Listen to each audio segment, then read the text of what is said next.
আছে। একটা যুবক দেখতে চাই যে আল্লাহর জন্য জান্নাত পাওয়ার জন্য আমি আর জীবনে যতদিন বেঁচে আছে আমার দাড়িতে হাত দিব না, দাড়ি রাখবো ইনশাআল্লাহ। এতদিন কাটছি আর কাটবো না, আমি তার মাথার মধ্যে হাত দিয়ে দোয়া করে দিব ইনশাআল্লাহ। একটা লোক দেখতে চাই এইখান থেকে, একটা লোক, ওয়ানলি একটা লোক, যে আমি আর দাড়ি কাটবো না, আমি আর শেভ করবো না, নবীজির শাফাআত পাওয়ার জন্য। হুজুর আসো বাবা, আসো আসো, আল্লাহ কবুল করুক, আল্লাহ কবুল করুক। আল্লাহ তুমি এই দুই ভাইকে তুমি জান্নাতে হাসান হুসাইনের সাথে জান্নাতে সম্মানের সর্বোচ্চ যে চেয়ার, সেই চেয়ারটা হলো ইলমে দ্বীনের চেয়ার, সেই চেয়ারটা হলো উলামায়ে কেরামের চেয়ার, সেই চেয়ারটা হলো মাদ্রাসাওয়ালাদের চেয়ার। সুবহানাল্লাহ সুবহানাল্লাহ সুবহান।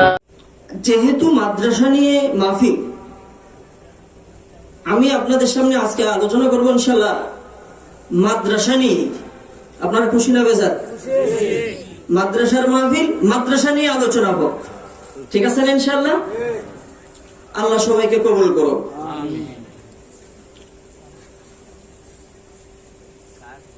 আল্লাহ পাক রব্বুল আলামিন এই পৃথিবী যখন সৃষ্টি করেছেন, পৃথিবীকে আল্লাহ তাআলা মানব দ্বারা সাজানোর জন্য ইচ্ছা পোষণ করলেন। তখন থেকে আল্লাহ তাআলা একটা নিজাম বানায় দিয়েছে, তখন থেকে আল্লাহ তাআলা একটা নিজাম বানায় দিয়েছেন। কি নিজাম? সেই নিজামটা নিয়ে আলোচনা করবো ইনশাআল্লাহ। তবে সবার সজাগ থাকতে হবে, থাকবো তো ইনশাআল্লাহ? যেহেতু আমরা এখানে এসেছি আল্লাহ তাআলার ভালোবাসায়, নবীজির মহব্বতে, দ্বীনে ইসলামের মহব্বতে, আমরা কিভাবে জান্নাতের রাস্তা পেতে পারি, কিভাবে আল্লাহ এবং নবীর যেই নির্দেশনা, সেই নির্দেশনা অনুযায়ী আমাদের জীবনকে পরিচালিত করতে পারি, সেই জন্য এসেছি আজকের মাহফিলে, ঠিক কিনা? যেহেতু আমরা আল্লাহকে রাজি খুশি করার জন্য এখানে এসেছি, সেহেতু আমাদের আওয়াজটা হবে 14 তারিখ নির্বাচনের আগে যেই স্লোগানগুলো হচ্ছে মিছিলের মধ্যে, তার চেয়েও বেশি, ঠিক কিনা? কারণ তফাৎ এতটুকুই, ওই মিছিলের মধ্যে আওয়াজ দিলে মুড়ি খাওয়া যায়, কিন্তু এইখানে এসে আওয়াজ দিলে জান্নাত পাওয়া যায়, ঠিক না? ঠিক? ঘুম ভাঙলো তো? মেরে মুহতারাম ভাইও,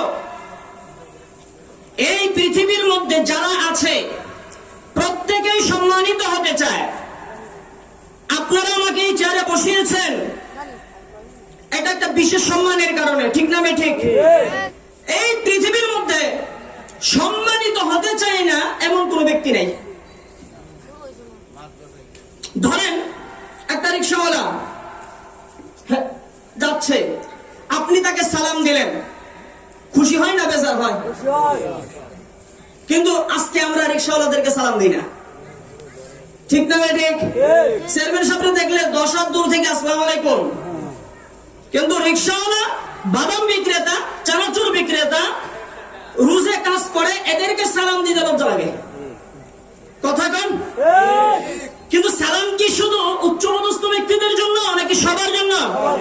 নবীজি সাল্লাল্লাহু আলাইহি সাল্লাম বলেন, আফশুস সালাম, সালামকে ব্যাপক করো, সালামকে ব্যাপক করো। নবীজি সাল্লাল্লাহু আলাইহি সাল্লাম একদিন সাহাবাদেরকে বলেন, ও সাহাবারা, তোমরা কি জান্নাতি লোক দেখতে চাও? আপনারা দেখতে চান? কে কে জান্নাতি লোক দেখতে চান? হাতগুলো দেখতে চাই। আল্লাহ সবাইকে কবুল করুক, আমিন। মাশাআল্লাহ। সাহাবারা বললেন, হ্যাঁ অবশ্যই দেখতে চাই। এবার নবী বললেন, জান্নাতি লোক কারা জানো? যারা দুনিয়াতে সর্বদা চলাফেরা, উঠা বসায়, সব জায়গায় ছোট বড়, ধনী গরিব, সাদা কালো, সবাইকে ব্যাপকভাবে সালাম দেয়, সালামের প্রসার করে, তারাই হলো জান্নাতি। আজকে আমরা গরিবদেরকে সালাম দেই না, বউরে সালাম দেই না, বউ জামাইরে সালাম দেয় না, ঠিক কিনা? আরে মিয়া শুনেন, যদি বউ জামাইকে সালাম দেয়, জামাই বউকে সালাম দেয়, ওই ঘরের মধ্যে ঝগড়া হবে না। বিশ্বাস হয় না? বিশ্বাস হয়? বউ রাগ করে আছে, কি করে আছে? রাগ করে আছে, আজকে আসুক, ধরাটা দিমু, যে কোনো একটা কাজ করছেন আর কি, খুব রাগ। আপনি ঘরে ঢোকার সময় বলেন আসসালামু আলাইকুম, রাগ থাকবে? একটা মুস্কি হাসি দিয়ে বলবে, কই থেকে আওয়াজ শুনেছেন, ঠিক না? ঠিক? আপনি রাগ করে আছেন, আজকে ঘরে যাই, খবর আছে বউয়ের।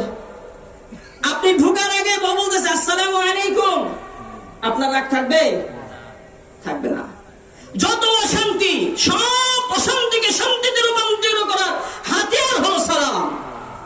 সবাই সালামের আমল করবো তো ইনশাআল্লাহ। আজকে ঘরে যাওয়ার পরে নিজের বউকে সালাম দিব কে কে? শরম লাগে?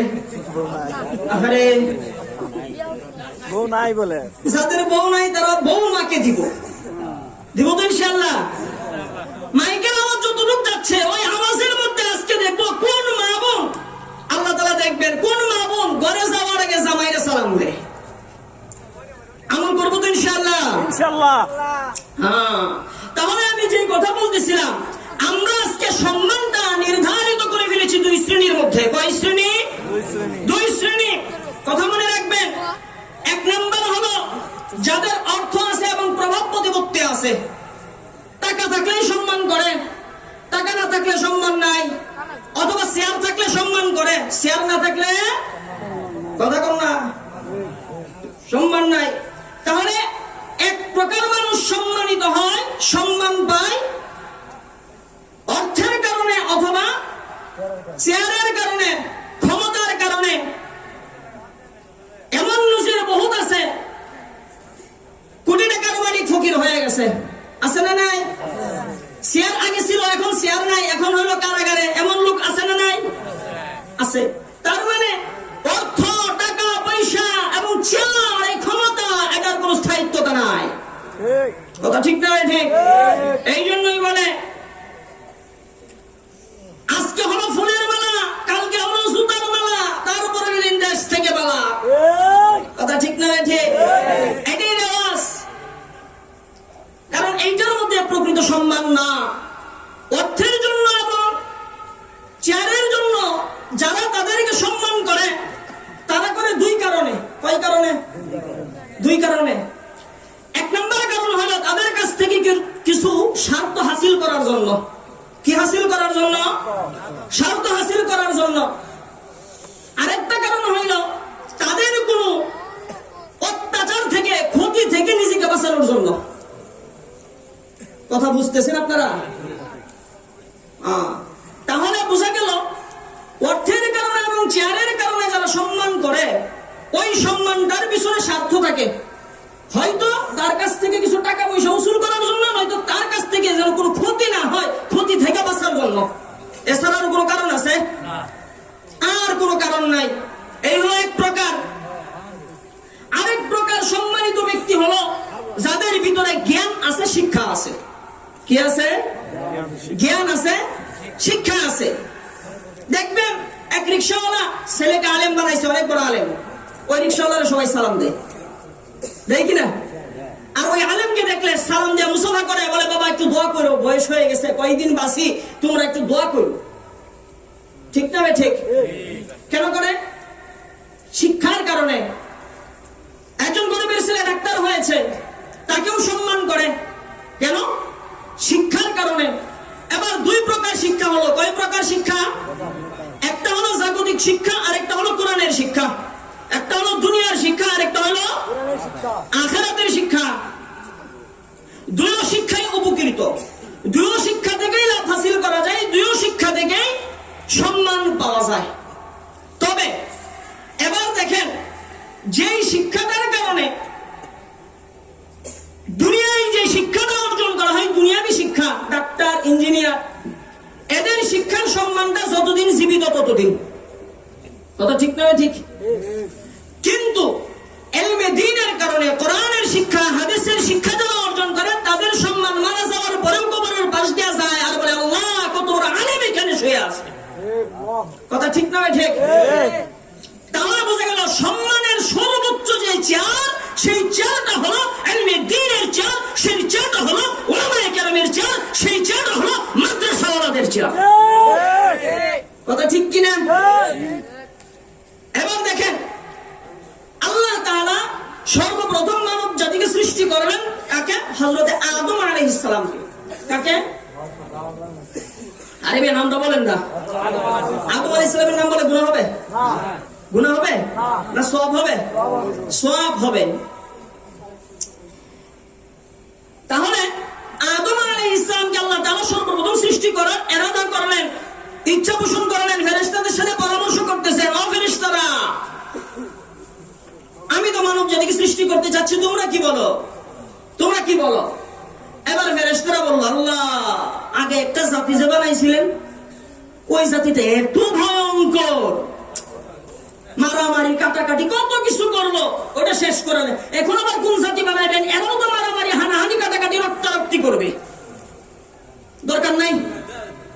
আমরা আপনার তসবিহ পড়ছি, আমরা আপনার প্রশংসা করতেছি, আপনার সব কথাগুলো মানতেছি, আর কিচ্ছু লাগবে না, আপনার এটাই হবে। আল্লাহ তাআলা বলেন, দেখো আমি যা জানি তোমরা তা কথা বলেন। আল্লাহ যা জানে তারা কেউ কিছু জানে?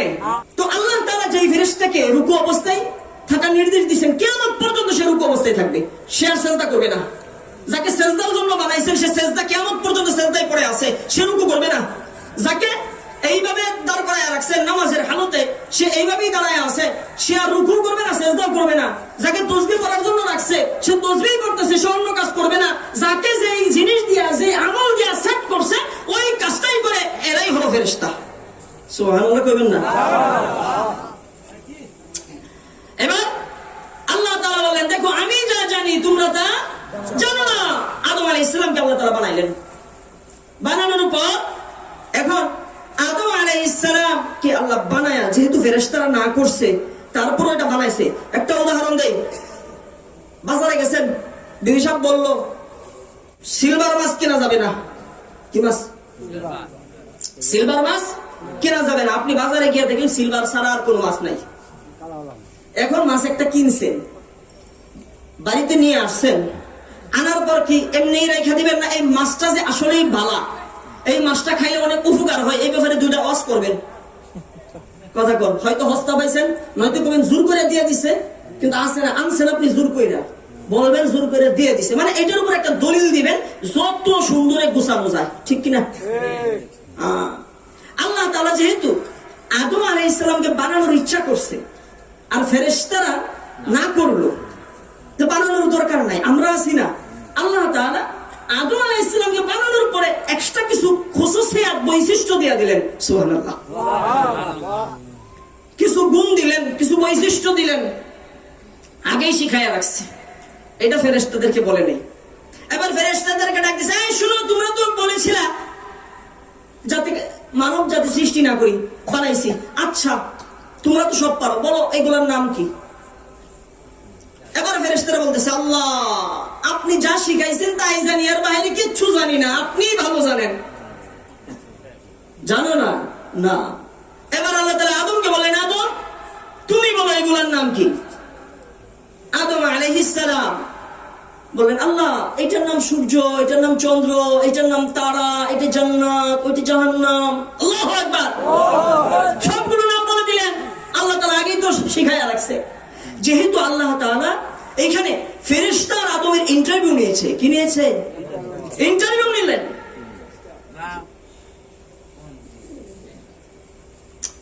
ইন্টারভিউ নিলেন, নেওয়ার পর এখন আদম আলাইহিস সালাম তো পাস হয়েছে, তাই না? পাস হয় নাই? আরে আদমের লগে কি জিদ আছে আপনাদের? জিদ আছে? আরে আমি আগেই বলছি আদম আলাইহিস সালাম নামের নাম নিলে সওয়াব হয়। কি হয়? সওয়াব হয়। আদম, হামজা, দাল, মিম, কয়টা হরফ? একটা হরফে কয়টা নাকি? 10টা। ওয়াজ তো আপনারা অনেক জানেন, আমি তো শুধু অর্ধেক বলবো, আর অর্ধেক আপনাদের পেটের ভিতরে আছে, ওইগুলো বাইর করে নিয়ে আসা। ওগুলো কি করা? বাইর করে নিয়ে আসা। রাত 11টার পরে তো ওই পেট থেকে বাইর করা ছাড়া কোনো গতি নাই। কথা কথা আছে? গতি নাই। তো এখন একটা হরফ আরবি উচ্চারণ করলে কয়টা সব হয়? 10টা। তাহলে আদম এতটুক পড়লে, আদম এতটুক করলে কয়টা নাকি হবে? 30টা। এই 30টা নাকি কয় টাকা হলে দিবেন আপনারা? কোন কেউ কেউ নাকি দিবেন? এই জন্য আদম আলাইহিস সালাম, আদম আলাইহিস সালাম যেহেতু পাস হয়েছে, কে পাস হয়েছে? আদম আলাইহিস সালাম পাস হয়েছে। পাস হওয়ার পর এইবার আদমকে পুরস্কার দিতে হবে। কেন? কারণ আদমের ভিতরে ইলম আছে, যে ইলম ফেরেশতাদের মধ্যে নাই। সুবহানাল্লাহ। আল্লাহ তাআলা এবার ফেরেশতাদের বলেন, ফেরেশতারা আদম তো সব কিছু নাম পট করে বলে দিলেন, যাও আদমকে সিজদা করো। আল্লাহু আকবার। আদমকে সিজদা করলেন ফেরেশতারা, সব ফেরেশতারা সিজদায় লুটিয়ে পড়লেন। ফেরেশতারা যে আদমকে সিজদা করলেন কিসের কারণে? ইলমের কারণে। কিসের কারণে? ইলমের কারণে। আল্লাহ তাআলা মানব জাতিকে যখন সৃষ্টি করেছেন, আদমকে যখন রূহ দিয়েছেন, সেই দিনে আল্লাহ তাআলা নিজাম করেছেন যার ভিতরে ইলম থাকবে, আল্লাহর দেওয়া ইলম থাকবে, ইলমে দ্বীন থাকবে, ইলমে ওয়াহী থাকবে, তাকে কুদরতি বদলায় সম্মান করা, তার প্রতি সম্মান প্রদর্শন করা প্রত্যেকটা মানুষের উপরে ফরজ। কাজে আলেমদের সাথে যদি বেয়াদবি করেন তাহলে আল্লাহর সাথে বেয়াদবি করা হবে। আলেমদের সাথে বেয়াদবি করে জান্নাত তো দূরের কথা, ভালো বলে মরারও সুযোগ পাবেন না। কথা ঠিক না? ঠিক কথা কর। কাজে সম্মান কারে করতে হবে? আলেমদেরকে সম্মান করতে হবে মিয়া। কাদেরকে? আলেমদেরকে। আল্লাহ কোরআনের মধ্যে বলেন, ইয়ারফাইল্লাহু আল্লাযীনা আমানু মিনকুম ওয়াল্লাযীনা উতুল ইলমা দারাজাত। ইয়ারফাইল্লাহু আল্লাযীনা আমানু মিনকুম ওয়াল্লাযীনা উতুল ইলমা দারাজাত। আল্লাহ তাআলা বলেন, আমি ইয়ারফাইল্লাহু আল্লাযীনা আমানু মিনকুম, তাদেরকে উচ্চ করে দেই, তাদের মর্যাদাকে বুলন্দ করে দেয় যাদের ভিতরে ঈমান আছে এবং ইলম আছে। সুবহানাল্লাহ কইবেন না? একবার সুবহানাল্লাহ বলে কি হয়? কি নেকি হয়? কো জানি না কোন কি। একবার সুবহানাল্লাহ বলে হাদিসের মধ্যে আসছে জান্নাতের মধ্যে তার জন্য একটা গাছ হয়ে যায়। ও গাছটা কত বড়? ও গাছটা এত বড়, এত বড়, একটা তেজি ঘোড়া। আরে মরাইলা ঘোড়া না, যে ঘোড়াগুলো আমরা এখানে সার্কাস করে লাগাই, এগুলো কি তেজি নাকি? এগুলো তো কোন রকম বাইসে আছে, মরাইলা ঘোড়া। তো হাদিসের মধ্যে আসছে তেজি ঘোড়া ৭০,০০০ বছর দৌড়াইলে ওই জান্নাতি গাছের ছায়া শেষ হবে না। এই না, আপনি সুবহানাল্লাহ বলছেন জান্নাতে গাছ হয়ে গেছে, তাহলে ওই গাছের যে মাটির মালিক কে? আপনার নামে গাছ, গাছ কার নামে? এই না, কথা কয় না। গাছ আপনার নামে, আপনি কি তাহলে জাহান্নামে থাকবেন না জান্নাতে থাকবেন? তাহলে একবার সুবহানাল্লাহ বলে আল্লাহ তাআলা এই উসিলাও জান্নাত দিতে পারেন। সুবহানাল্লাহ। তাও সুবহানাল্লাহ কইব। আহা, সবাই তো আগায় আসে, সবাই অনেক ফাঁকা এগুলো, সবাই আগায় আসি। মাশাআল্লাহ, মাশাআল্লাহ, আগায় আসেন। মাহফিল কয়টা পর্যন্ত চলবে? 3জন সারা রাত, সবাই কিন্তু সারেন তাড়াতাড়ি, আগায় আসেন। আমি গত 2 দিন বগুড়া সফর করে আসছি, আমিও ক্লান্ত।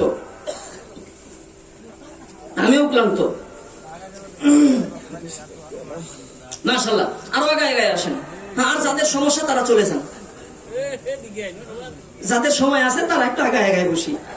আল্লাহ কবুল করো। আল্লাহ আল্লাহ আল্লাহ।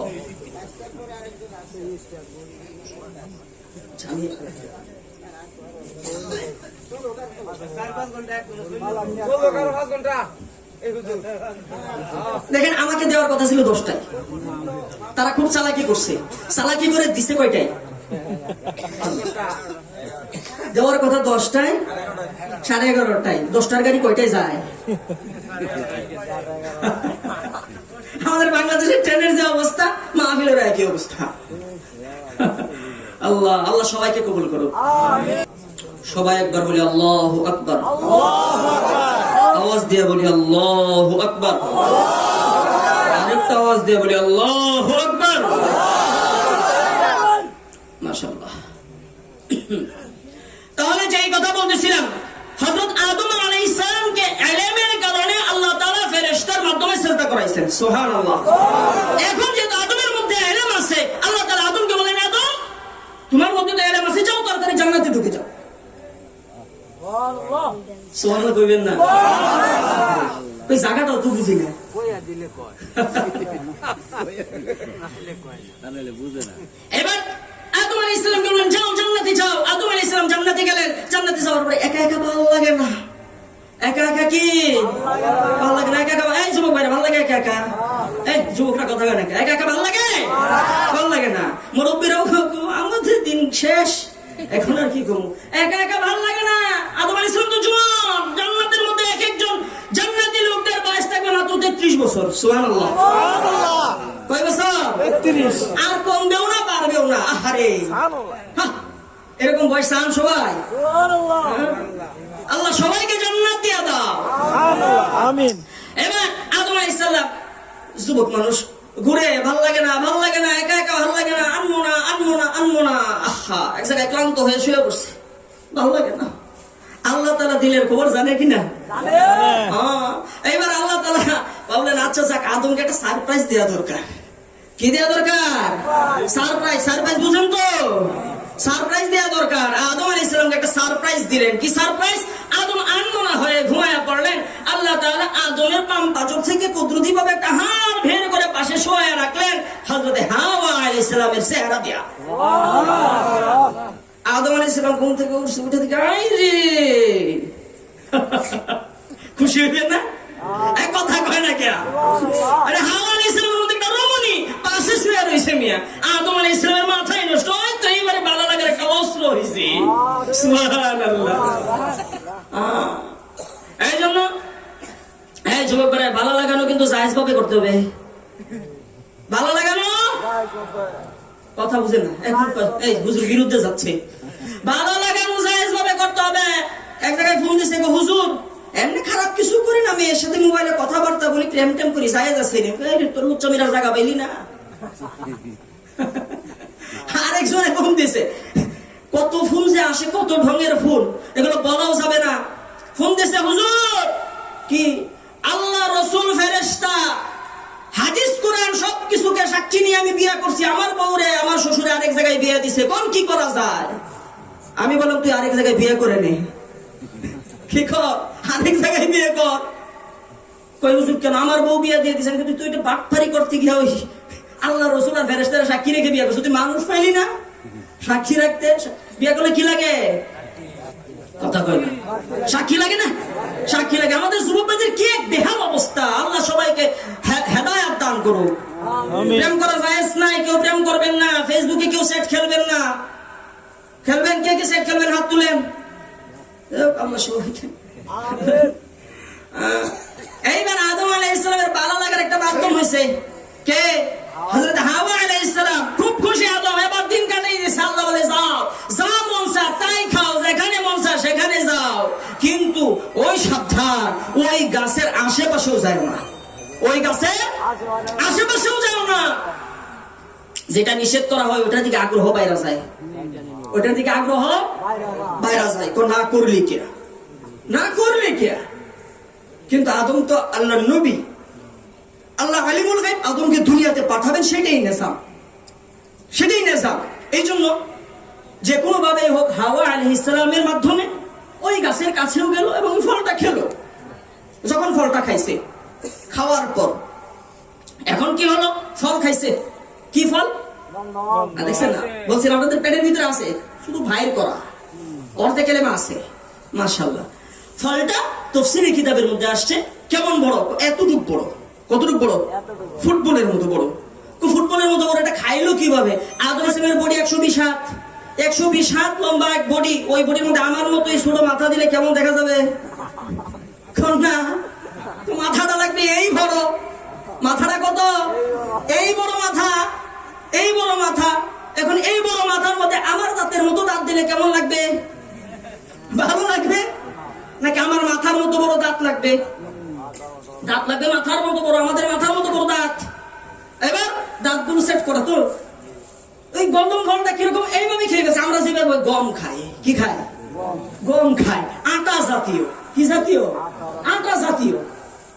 এখন এই ফল খাইছে, খাওয়ার সাথে সাথে জান্নাতি পোশাক গুলো খোলা শুরু হয়ে গেছে। জান্নাতি পোশাক খোলা শুরু হয়ে গেছে। যখন জান্নাতি পোশাক খোলা শুরু হয়ে গেছে, তো আদম আলাইহিস সালাম এক চালাকি করলেন। কি করলেন? তাড়াতাড়ি করে জান্নাতের মধ্যে স্বর্ণের হাড়গুলো, স্বর্ণের যে হাড় যেটাকে বলি আমরা, স্বর্ণের অলংকার, এগুলো পরা সবার জন্য জায়েজ। সুবহানাল্লাহ কইবেন না?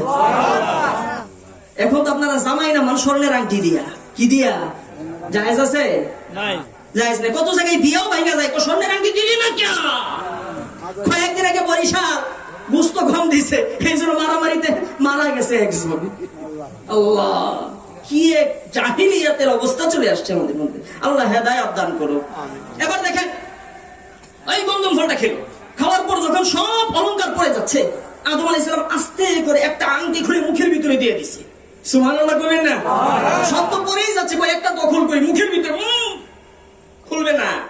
আপনারা যদি শুধু গম খান, দাঁতের সিপাই ভাইজা থাকবে না? ভাইজা থাকবে তো। এবার আদম আলাইহিস সালাম কি করলেন? জান্নাতের গাছ থেকে একটা ডাল ভাঙলেন, ঢাল ভাঙিয়া বাস এটা সাথে নিলেন। কেন? দাঁত খিস্টাই তুলব। সুবহানাল্লাহ।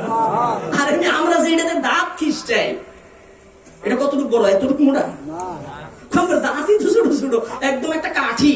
আর আদম আলাইহিস সালামের দাঁত তো এমন বড় ছিল, তাহলে এটা খিলাইল করার জন্য লাঠি লাগবে একটা এই মোড়া, তাই না? জান্নাত থেকে একটা লাঠি, এইটা নিলেন কাঁধে, এটা কাঁধে নিচ্ছে, এটা কাঁধে নিচ্ছে, ব্যাস। এখন ইয়াগুলো পড়ে যাচ্ছে, কাপড়গুলো যখন পড়ে যাচ্ছে, তখন আদম আলাইহিস সালাম জান্নাতি যে ইয়া আছে আপনার গাছের পাতা, এই গাছের পাতাগুলো দিয়ে লজ্জাস্থান ডাকে, আবার পড়ে যায়, আবার ডাকে, আবার পড়ে যায়, দুটাই ভাবে চাপ দিয়ে ধরে রাখছে। সুবহানাল্লাহ। এইবার আয়েশা পৃথিবীতে পড়ছে। খুশি না বেজার? তাও খুশি। যেই আংটিটা মুখের মধ্যে নিছিল, সেইটাই হলো সুলাইমান আলাইহিস সালামের আংটি। সুবহানাল্লাহ। আর যেই দাঁত খ্রিস্টানের জন্য, দাঁত খিলাল করার জন্য যে লাঠিটা নিছিল, সেইটাই হলো মুসা আলাইহিস সালামের লাঠি। সেটা বংশ পরম্পরায় পাইছে। এই হলো ইতিহাস, মোটামুটি সংক্ষিপ্ত ভাবে বললাম। আর ওই জান্নাত থেকে যখন পৃথিবীতে আসলো, আসার পর এখন ওই পাতা দুইটা যে শুকায়া পড়ে গেছে, শুকানো শুকনা পাতা কি থাকবে? একদম ইয়ে হয়ে যায় না, মলিন হয়ে যায় না? মলিন হয়ে যায়, পড়ে গেছে। পড়ে যাওয়ার পর হরিণ এসে খেয়ে ফেলছে। সুবহানাল্লাহ। এই জন্য আল্লাহ তাআলা হরিণ যেহেতু জান্নাতে একটা ইয়া খাইছে, পাতা খাইছে, এই জন্য হরিণের মধ্যে আল্লাহ তাআলা মৃগনাভি দিয়ে দিছে সুগন্ধি। সুবহানাল্লাহ। তো এই হলো আদম আলাইহিস সালাম। আদম আলাইহিস সালামকে আল্লাহ তাআলা প্রথমেই সম্মানিত করেছেন কিসের কারণে? আস্তে কর না, ইলমের কারণে। কিসের কারণে? ইলমের কারণে। এই জন্যই তো হযরত আলী রাদিয়াল্লাহু তাআলা আনহু বলেন, রাদিনা বিকিসমাতিল জাব্বারি ফিনা লানা ইলমু ওয়ালিল জুহকালি মাল ফাইন্নাল মালা ইয়াফনি আন করিব ওয়া ইন্নাল ইলমা ইয়াবকি লা ইয়াজাল। রাদিনা বিকিসমাতিল জাব্বারি ফিনা, আমরা তো আল্লাহ তাআলার বন্টন নীতির উপরে সন্তুষ্ট হয়ে গেলাম। লানা ইলমু ওয়ালিল জুহকালি মাল, আল্লাহ তাআলা আমাদেরকে দিয়েছেন ইলম, আর যারা জাহেল অজ্ঞ আমাদের শত্রু তাদেরকে দিয়েছেন মাল। ফাইন্নাল মালা ইয়াফনি আন করিব ওয়া ইন্নাল ইলমা ইয়াবকি লা ইয়াজাল। যাদেরকে আল্লাহ মাল দিয়েছেন, এই মাল তো আজকে হোক কালকে হোক শেষ হয়ে যাবে, কিন্তু আমাদেরকে যে ইলম দিয়েছে, এই ইলম তো দুনিয়ার মধ্যেও থাকবে, আখিরাতের মধ্যেও থাকবে, জান্নাতে যাওয়া পর্যন্ত ইলম আমার সঙ্গী হয়ে যাবে। ইলম হলো সঙ্গী। আল্লাহ তাআলা যেহেতু ইলম ওয়ালাকে দুনিয়াতে সম্মান দিবেন, ইলম ওয়ালার মা বাবাকেও দুনিয়াতে সম্মান দিবেন কিনা? যাদের ছেলে মেয়ে হাফেজ হয়েছে, আলেম হয়েছে, মাদ্রাসায় পড়ে, সে যত গরিব লোকই হোক, এলাকার সবাই বলে তুমি একটা কাজ করছো, ছেলেটাকে মানুষ বানাইছো। ঠিক কিনা?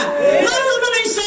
আল্লাহ তাআলা বলেন, দুনিয়ার মানুষ যেহেতু এদেরকে সম্মান করে, আমি আল্লাহর কাছে তো কোনো কমতি নাই। কাজে যদি কারো সন্তান হাফেজ হয়, কোরআনের হাফেজ হয়, তাহলে কাল হাশরের ময়দানে আমি হাফেজের পিতামাতার মাথার মধ্যে এমন একটা স্বর্ণের তাজ পরায় দিব, যেই তাজের আলোটা হবে দুনিয়ার এই সূর্যের আলোর চাইতেও 10 গুণ বেশি। এই তাজের মালিক কে হতে চান? কার কার মাথার মধ্যে তাজ থাকতে চান, তাজ রাখতে চান? আল্লাহু আকবার। আল্লাহ, তুমি সবাইকে কবুল করো। আমিন। সবার সন্তানকে তুমি হাফেজ আলেম বানায় দাও। আমিন। হ্যাঁ, এই জন্য ভাই ছেলে মেয়েদেরকে ভর্তি করতে হবে কোথায়? স্কুলে, মাদ্রাসায়। কোথায়? মাদ্রাসায় ভর্তি করতে হবে।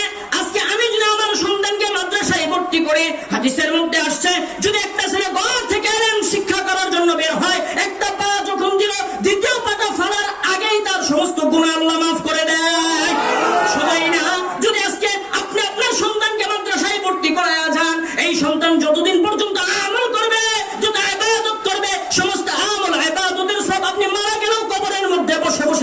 থাকবেন।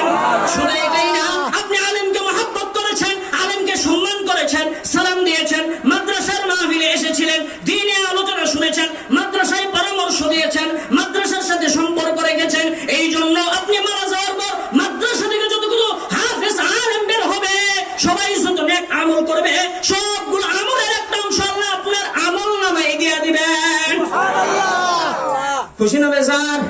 ওই আমার ফুলারে হুজুরে মারছে কে, এই মাদ্রাসায় আর পড়াবো না, ঠিক কিনা? হুজুর আমার সালাম দিল না, কাই হুজুরে বাইর কর, এমন লোক আছে না? নিজের মতের সাথে না মিললেই বিরুদ্ধে চলে যায়, ঠিক কিনা? আর অনেকেই মনে করে মাদ্রাসায় পড়ে খয়রাতি, টাকা পয়সা নাই এই জন্য মাদ্রাসায় পড়ে। আসলে কি এরকম নাকি? কথা কর না, হুজুর আজি শান শৌকত নিয়ে চলে, চিন্তা করছেন? হুজুরা খুব বিআইপি চলে না? না কথা কই না। আরে হুজুর আপনাদের মাথায় কাঁঠাল ভেঙে খায়। আপনারা একটা গাছ লাগান, গাছ লাগানোর পর এবার প্রথম লাও চিন্তা করে হুজুরে দাওয়াত দেখা হয়, ঠিক কিনা?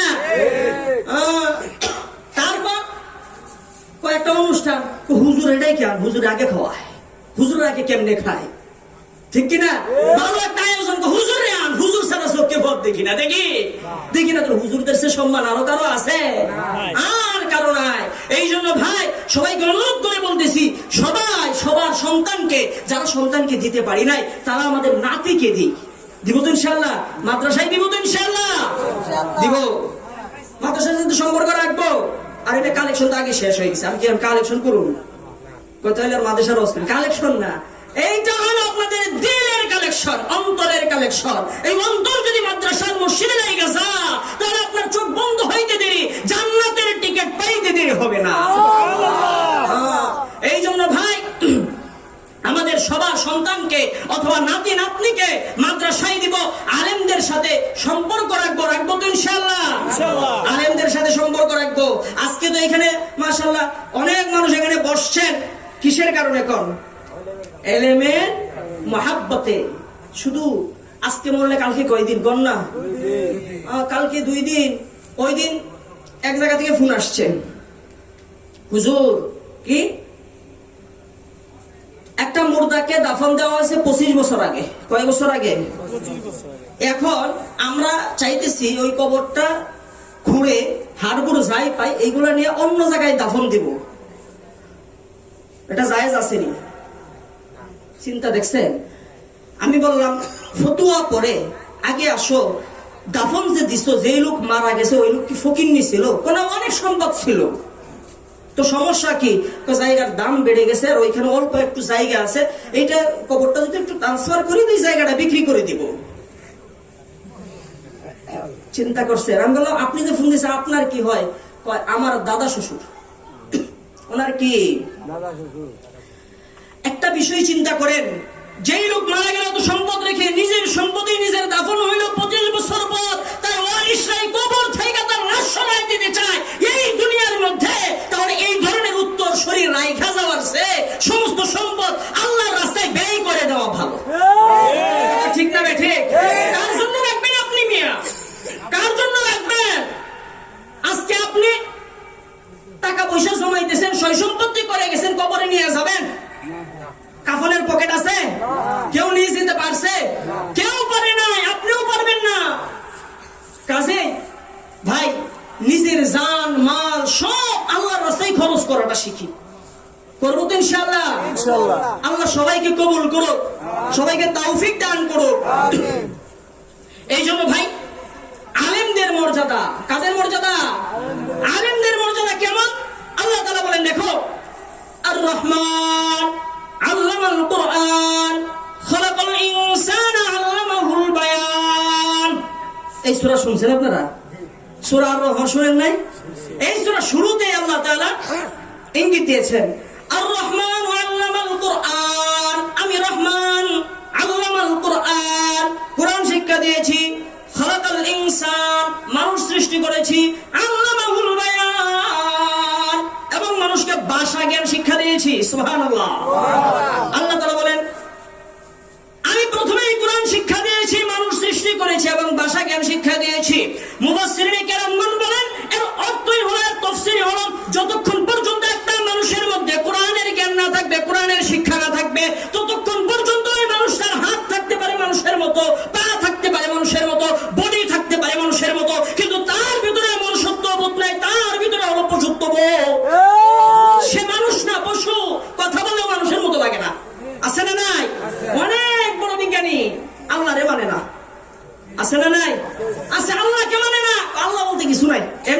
হয়েছে, কি এমনি এমনি হয়েছে। এই জন্য আল্লাহ তাআলা বলেন, দেখো ওই সমস্ত লোক কারা। কোরআনের মধ্যে আল্লাহ বলেন, ওয়ালাকাদ যারানা লিজাহান্নামা কাসীরাম মিনাল জিন্নি ওয়াল ইনস লাহুম কুলুবুন লা ইয়াফকাহুনা বিহা ওয়া লাহুম আ'য়ুনুন লা ইউবসিরুনা বিহা ওয়া লাহুম আ'য়ুনুন লা ইউবসিরুনা বিহা ওয়া লাহুম আযানুন লা ইয়াসমাউনা বিহা উলাইকা কাল আনআমি বাল হুম আদাল উলাইকা হুমুল গাফিলুন। আল্লাহ তাআলা বলেন, দেখো মানুষদের মধ্যে যাদের চোখ আছে, কান আছে, হাত আছে, কিন্তু এটা জায়গা মতো ব্যবহার করে না, তারা প্রকৃতপক্ষে দেখতে শুধু মানুষের মতো, তারা চতুষ্পদ জানোয়ারের চাইতে নিকৃষ্ট। কথা ঠিক কিনা?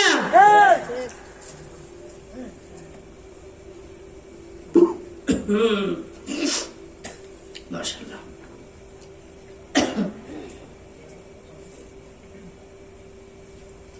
হ্যাঁ, তাহলে কি করতে হবে বলেন? কথা কয় না, কয় হুজুর এতক্ষণ যেটা বলছেন সুর যেটা দিচ্ছেন এটা একটু ভালোই লাগছে, কিন্তু বুঝি নাই কি বুঝাইতে চাইছেন। হ্যাঁ, এটাই তো সমস্যা। বুঝতে হবে কি করতে হবে, কথা কয় না, বুঝতে হবে। আল্লাহ তাআলা এখানে বলতে চাইতেছেন, যতক্ষণ পর্যন্ত তোমার ভিতরে মনুষ্যত্ববোধ না থাকবে ততক্ষণ পর্যন্ত বাহ্যিকভাবে মানুষ হলেও তুমি কুকুরের চাইতে অধম। আজকে আমাদের এই বাংলাদেশের মধ্যে বহু ডাক্তার রয়েছে, বিজ্ঞানী রয়েছে, রাজনীতিবিদ রয়েছে, তারা আল্লাহকে মানে না। এই বাংলাদেশে কোরআনের আওয়াজকে বন্ধ করে দেওয়ার জন্য মাহফিল পর্যন্ত বন্ধ করে দিচ্ছে। কাজে মনে রাখবেন, এরা যত বড় জ্ঞানী হোক, দেখতে মানুষের মতো মনে হলেও, চেহারের মালিক হলেও, এরা মানুষ নয়, এরা কুকুরের চাইতেও নিকৃষ্ট। কাজে স্পষ্ট কথা হলো, আমাদের এই বাংলাদেশ আলেম উলামার দেশ, এই বাংলাদেশ হলো উলামায়ে কেরামের দেশ। এই বাংলাদেশের মধ্যে কোরআন হাদিসের আলোচনা হবে, এই বাংলাদেশের মধ্যে ওয়াজ মাহফিল হবে। কেউ যদি বাধা দেয়, কেউ যদি নিষেধ করে, প্রয়োজনে তার গলা টিপে ধরবো, তারপর ওয়াজ মাহফিলের মধ্যে বাধা আমরা সহ্য করব না। কাজেই অনেকেই মনে করে যে হুজুরা মনে একটু শান্ত মানুষ। কি মানুষ? আরে মেয়ে, হুজুররা তো শান্ত। আপনারা দেখছেন আমাদের এই অবস্থাটা। কোরআনের মধ্যে যদি আঘাত করেন, আমরা যে কত গরম হতে পারি তখন আপনারা টের পাবেন, ঠিক কিনা? এই জন্য ভাই, আমাদের স্পষ্ট কথা, আজকে উলামায়ে কেরামদেরকে নিয়ে ষড়যন্ত্র হচ্ছে, উলামায়ে কেরামের লিস্ট হচ্ছে, উলামায়ে কেরামদেরকে বিভিন্ন জায়গায় প্রোগ্রাম করতে নিষেধ করছে, উলামায়ে কেরামের কণ্ঠকে স্তব্ধ করে দিচ্ছে। মনে রাখবেন, এই বাংলার মানুষ উলামায়ে কেরামকে ভালোবাসে। এই বাংলার মানুষ 90% হলো মুসলমান। এই বাংলাদেশের মধ্যে আল্লাহু আকবারের ধ্বনিতে সূর্য ওঠে, এই বাংলাদেশের মধ্যে আল্লাহু আকবারের ধ্বনিতে সূর্য ডুবে। কাজে এই বাংলাদেশের মধ্যে উলামায়ে কেরামের বিরুদ্ধে অবস্থান নিয়ে প্রধানমন্ত্রী হলেও আপনার ক্ষমতা, আপনাকে কেরামের বিরুদ্ধে যান, যদি কোরআন হাদিসের বিরুদ্ধে যান, আপনার ক্ষমতা লাস্টিং করবে না। কথা বলেন ঠিক কিনা? এটাই আমাদের বাংলাদেশ, শাহজালালের দেশ, শাহপরানের দেশ, শাহ মাখদুমের দেশ। এই বাংলাদেশের মধ্যে যদি কেউ রাজত্ব করতে চায়, কেউ যদি এই বাংলাদেশের মধ্যে টিকে থাকতে চায়, তাহলে উলামায়ে কেরামের সাথে মিলে থাকতে হবে, ঠিক কিনা? আশ্চর্য লাগে, আশ্চর্য লাগে। গতকালকেও একজন আলেমকে অপদস্থ করা হয়েছে নোয়াখালীতে। কোথায়? নোয়াখালীতে। অথচ কোন মিডিয়াতে আসে নাই। কি হয় নাই? মিডিয়াতে আসে নাই।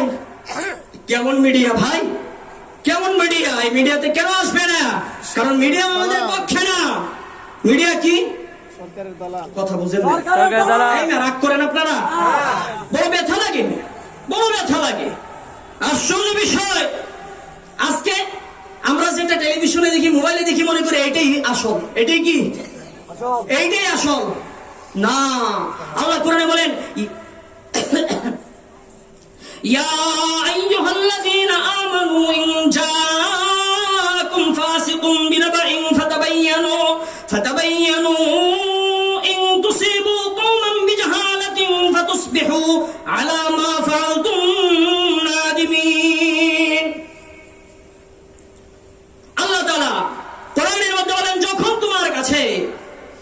যখন তোমার কাছে কোন ফাসিক ফুজ্জার কোন খবর নিয়ে আসবে, তদন্ত করা ছাড়া কোন ধরনের পদক্ষেপ নিবা না। কি করা ছাড়া? তদন্ত করা ছাড়া কোন ধরনের পদক্ষেপ নিবা না। কিন্তু আজকে আমরা তদন্ত লাগে না, হুজুর টেলিভিশনে দেখছি, ঠিক কিনা? টেলিভিশন কি আর মিছা কয়? টেলিভিশন যদি মিছা না কয় তাহলে শয়তান কি মিছা কয়? কথা কন। টেলিভিশন যদি হাসা কয় তাহলে শয়তানও হাসা কয়। শয়তানের হাসা মনে করলে ঈমান থাকবো? টেলিভিশনের কোনো খবর বিশ্বাস করলে ঈমান থাকবে না। আল্লাহ সবাইকে সহি বুঝ দান করুক। এই জন্য দেখেন, আমাদের কথা হলো কোরআন হাদিস নিয়ে উলামায়ে কেরাম প্রোগ্রাম করবে। আজকে আমাদের এই বাংলাদেশের মানুষগুলো, বাংলাদেশের মুসল্লি অনেকেই আছে যারা দিন সম্পর্কে জানে না, মাসআলা মাসাইল জানে না, কোরআন হাদিসের সহিহ বুঝ নাই। বিভিন্ন জায়গায় এই সিজনের মধ্যে ওয়াজ মাহফিল হয়, তখন বছরে যদি 2টা করেও শিখে তাও তো অনেক, ঠিক কিনা? কিন্তু পশ্চিমা বিশ্বের ষড়যন্ত্র হলো ওয়াজ মাহফিল বন্ধ করতে হবে, ওদের মিছিল মিটিং সব হবে, কিন্তু ওয়াজ মাহফিল বন্ধ। দেখছেন না অবস্থা? ওয়াজ মাহফিল বন্ধ। এই জন্য এই ষড়যন্ত্র কোনোভাবে মানা যাবে না। অনেকে কিন্তু বাড়িতে আজকে ঘুমাচ্ছে, অনেকে আবার রাস্তাঘাটে আছে। আশ্চর্য লাগে, এখানে দিনে আলোচনা হচ্ছে আর রাস্তাঘাটে ঘুমাচ্ছে, রাস্তাঘাটে চলাফেরা করতেছে, ঘরে গিয়ে ঘুমাইতেছে। কি আশ্চর্য! এই মাহফিল কি আগামীকালকে হবে? কথা কর, হবে না। আল্লাহ তাআলা কোরআনের মধ্যে বলেন, ইয়ালামুনা যাহিরাম মিনাল হায়াতিদ দুনিয়া ওয়া হুম আনিল আখিরাতি হুম গাফিলুন। ইয়ালামুনা যাহিরাম মিনাল হায়াতিদ দুনিয়া ওয়া হুম আনিল আখিরাতি হুম গাফিলুন। তোমরা দুনিয়া সম্পর্কে সব জানো, কিন্তু আখিরাত সম্পর্কে হইলে কি একদম গাফেল অজ্ঞ। আখিরাত সম্পর্কে জানি না। কি সম্পর্কে জানি না? কথা কয় না। কিন্তু দুনিয়া সম্পর্কে সবাই জানে। দান কখন লাগাইতে হবে জানেন না? হ্যাঁ, বুড়ো দান বৈশাখ মাসের কয় তারিখে লাগাইলে ভালো হয়? কর না। আরে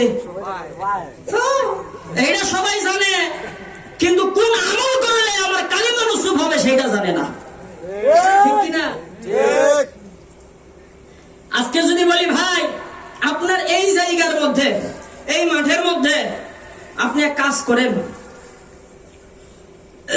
আদা গাছ লাগাইবেন না? এই না আদা গাছ হইব এইটা জানেন ঠিক, কিন্তু কোন গাছ লাগাইলে কি ফলন বেশি হবে সেটা মুসলমান জানে, কিন্তু কোন গাছ করলে আগে জান্নাতে যাওয়া যাবে সেটা জানে না, ঠিক কিনা?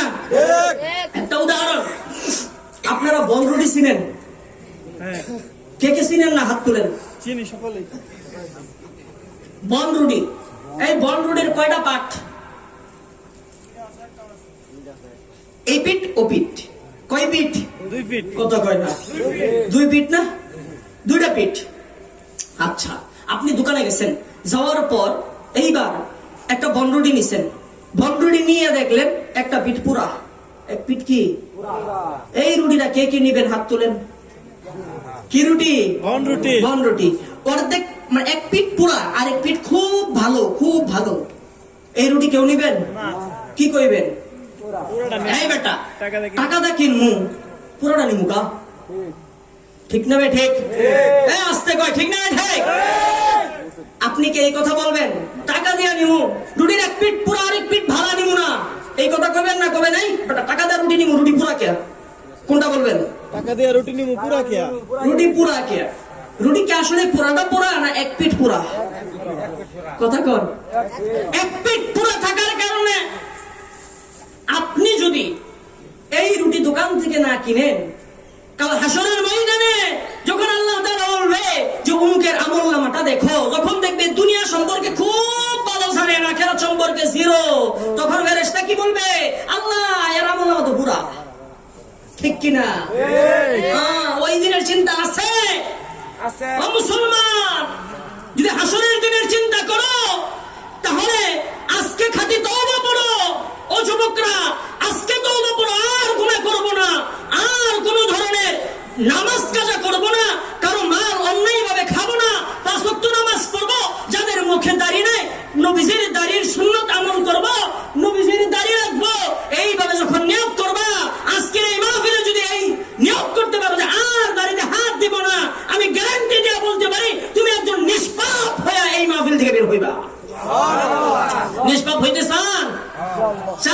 কে চায়? সবাই চায়। আল্লাহ কবুল করুক, আল্লাহ কবুল করুক। রাসূলের শাফায়াত ছাড়া কেউ জান্নাতে যেতে পারবেন? কেউ পাবেন না। আর এই রাসূলের সুন্নাত রাখতে কইলে মন খারাপ হয়ে যায়, ঠিক কিনা? অনেকে এই ওয়াজটা বাদ দিলে হয় না, এই ওয়াজটা বাদ দিলে হয় না। আমি একটা যুবক দেখতে চাই এখানে যারা আছে, একটা যুবক দেখতে চাই যে আল্লাহর জন্য, জান্নাত পাওয়ার জন্য আমি আর জীবনে যতদিন বেঁচে আছে আমার দাড়িতে হাত দিব না, দাড়ি রাখবো ইনশাআল্লাহ। এতদিন কাটছি আর কাটবো না, আমি তার মাথার মধ্যে হাত দিয়ে দোয়া করে দিব ইনশাআল্লাহ। একটা লোক দেখতে চাই এইখান থেকে, একটা লোক, ওয়ানলি একটা লোক, যে আমি আর দাড়ি কাটবো না, আমি আর শেভ করবো না নবীজির শাফায়াত পাওয়ার জন্য। হুজুর আসো বাবা, আসো আসো। আল্লাহ কবুল করুক, আল্লাহ কবুল করুক। এই মেয়ে আমিন কোন না কেন? আল্লাহ তুমি এই দুই ভাইকে তুমি জান্নাতে হাসান হুসাইনের সাথে জান্নাতে জায়গা দাও। আল্লাহ তাআলা এদের পিতামাতাকে মাফ করে দিক। আমিন। কথা বলেন। আরে ভাই আমার তো আজকে মাস এবং মাসের কথা মনে হয়ে গেল। নবীজির ভালোবাসায় দুইটা লোক, নবীজির ভালোবাসায় দুইটা লোক এইখানে নিয়ত করলো আর জীবনে দাড়ি কাটবে না। এর চাইতে বড় পাওয়া এই মাহফিলের আর কি লাগে বলেন? আরো কিছু লাগে? আর কিছু লাগে না। আর কত যুবক ভাইরা আছে দাড়ি নাই মুখে, নবীজির সুন্নাত নাই। আমরা নবীজির শাফায়াতের আশা কিভাবে করি? কিভাবে করি ভাই? যেই নবী মারা যাওয়ার আগে দিনের জন্য এত কষ্ট করলেন, এত মেহনত করলেন, সেই নবীর জন্য আমি কি করলাম? সেই নবীর জন্য আমি কি করলাম ভাই? নবীজি সাল্লাল্লাহু আলাইহি সাল্লাম 23 বছরের জিন্দেগিতে দুই বেলা পেট পুড়ে পেট ভরে খায় নাই। কিসের জন্য? উম্মতের জন্য। কিসের জন্য? উম্মতের জন্য। সর্বদা ছটফট ছটফট করতেন। হযরত আয়েশা রাদিয়াল্লাহু তাআলা আনহা বলেন, আরে নবীজির অবস্থা তো এমন ছিল, নবীজি যখন ঘুমাইতেন তখন তো নবীজির এই মন্তরটা এমন টকবক করতো, চুলার মধ্যে পানি দিলে যেমন টকবক করে ফুটতে থাকে, ঠিক নবীজির এই মন্তরটা উম্মতের জন্য সদা সর্বদা টকবক টকবক করতে থাকে। যেই নবীজি 23 বছর পর্যন্ত পেট পুড়ে, এই নবুয়তের 23 বছরের মধ্যে পেট পুড়ে দুই বেলা খায় নাই, যেই নবীজি 23 বছর পর্যন্ত ভালোভাবে এই উম্মতের জন্য ঘুমায় নাই, যেই নবীজি উম্মতের জন্য 30টা বছর ওয়াকফ করে দিয়েছেন, মরার আগে নবীজি সাল্লাল্লাহু আলাইহি সাল্লাম যখন একদম মাঝে মরার আগ মুহূর্তে অসুস্থ, নবীজি বেহুশ হয়ে গেছেন, নবীজি বেহুশ হয়ে গেছেন, শয়তান হয়ে গেছে। এই অবস্থায় নবীজির কাছে বেহুশ হয়ে গেছে, সাহাবারা পানি দিলেন, পানি দেওয়ার পর নবীজি হুশ আসলো, হুশ আসার পর আবার নবীজি বেহুশ হয়ে গেছেন, আবার পানি দিল, আবার হুশ আসলো, আবার পানি দিল, আবার হুশ আসলো। এইভাবে 3 বার করার পর যখন নবীজি একটু সুস্থ হলেন, তখন নবীজি বলতেছে, আমার উম্মতের কি অবস্থা, আমার উম্মতের কি অবস্থা। যেই নবীজি উম্মতের জন্য মৃত্যু পর্যন্ত কষ্ট করে গেলেন, কেঁদে গেলেন, আজকে নবীজি সাল্লাল্লাহু আলাইহি সাল্লাম রওজায়ে আতহারের মধ্যে এখনো জিন্দা, উম্মতের জন্য এমন ছটফট করতেছে, এমন ছটফট করতেছে। এই মাহফিলের মধ্যে বাবারা তোমরা যারা আসো, এদের প্রত্যেকটা আমলনামা আল্লাহ তাআলা প্যাকেজ করে করে নবীজির রওজার মধ্যে ফেরেশতার মাধ্যমে পাঠিয়ে দিতেছে। নবীজি দেখতেছে, দেখে বলতেছে, আল্লাহ এই নগরজোড়া এলাকার মধ্যে অমুক আছে, অমুক আছে, আমার উম্মাহ, আল্লাহ গো তুমি এদেরকে মাফ করে দাও, এদের আমলগুলোকে তুমি কবুল করে নাও। যে নবী আজকে পর্যন্ত এই অবস্থায় আছে, কিয়ামত পর্যন্ত এই অবস্থায় থাকবে। কাল হাশরের ময়দানে যখন সবাই ইয়া নফসি করতে থাকবে, আদম আলাইহিস সালাম সুপারিশ করবে না, ইব্রাহিম আলাইহিস সালাম সুপারিশ করবে না, হযরত মূসা আলাইহিস সালাম সুপারিশ করবে না, ঈসা আলাইহিস সালাম সুপারিশ করবে না, কেউ করবে না, সবাই ইয়া নফসি করবে। ও মুসলমান, তখন তো নবীজি বলবে, আল্লাহ গো আমার উম্মতের কি খবর, ইয়া উম্মতি ইয়া উম্মতি ইয়া উম্মতি বলে কাঁদতে থাকবে। ও মুসলমান, আজকে নবীজির জন্য তুমি দাঁড়িয়ে রাখতে পারো না, নবীজির একটা সুন্নাত তুমি আমল করতে পারো না, কারণ সেই হাশরের ময়দানে এই নবীজি এত কষ্ট করতেছেন, সেই নবীর জন্য তুমি কি আমল নিয়ে যাইবা, কি আমল নিয়ে যাইবা? ও যুবক ভাইরা মনে রাখবা, নবীজিও তো যুবক ছিলেন, আলীও তো যুবক ছিলেন, হাসান হোসেনও তো যুবক ছিলেন। কাজে আজকে তোমরাই হবে এই জাতির ভবিষ্যৎ। কাজে তোমরা যদি ঠিক হয়ে যাও, যুবকরা যদি ঠিক হয়ে যায়, তাহলে এই দেশ ঠিক হয়ে যাবে। কথা ঠিক কিনা? কিন্তু আজকে আমাদের যুবক ভাইরা